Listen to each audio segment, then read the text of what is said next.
நடிகர் விஜய் தேவரகுண்டா நடிப்பில் வெளியாகியிருக்கிற கிங்டம் திரைப்படத்திற்கு நாம் தமிழர் கட்சி ஒருங்கிணைப்பாளர் சீமான் எதிர்ப்பு தெரிவித்திருக்கிறார். விவரங்களோடு நிரம்பிய செய்தியாளர் மதன் விவரம் என்ன?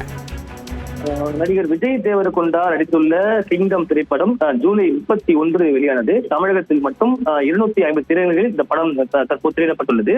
இந்த திரைப்படத்தில் தமிழ் ஈழ பிரச்சனை குறித்து அவதூறு காட்சிகள் இடம்பெற்றுள்ளதாக கூறி படம் திரையிடப்பட்டுள்ள திரையரங்குகளில் முற்றுகையிடும் போராட்டம் நடத்தப்படும் என நாம் தமிழர் கட்சி ஒருங்கிணைப்பாளர் சீமான் அறிவித்திருந்தார்.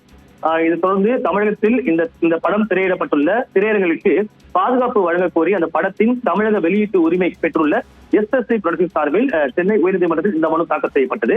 அதாவது முழுக்க கற்பனை கதையான இந்த படம் தமிழக பிரச்சனை குறித்து அந்த உணர்வுகளை புண்படுத்தும் வகையில் எந்த ஒரு காட்சியும் எடுக்கப்படவில்லை. முறையாக தணிக்கை செய்யப்பட்டுள்ளது. அரசியல் கட்சியினர் சட்டத்தை தங்கள் கையில் எடுத்துக்கொண்டு படம் திரையிடுவதை தடுக்க முடியாது என்று தெரிவிக்கப்பட்டது.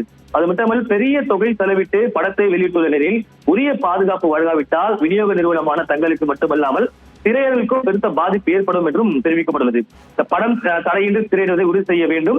அது மட்டுமில்லாமல் படம் திரையிடுவது தலையிட நாம் தமிழ் கட்சியினருக்கு தடை விதிக்க வேண்டும் என்றும் இந்த மனுவில் தெரிவிக்கப்பட்டுள்ளது. இந்த மனு விரைவில் விசாரணைக்கு வரும் என எதிர்பார்க்கப்படுகிறது. தேவா, விரிவான தகவலுக்கு நன்றி மதன்.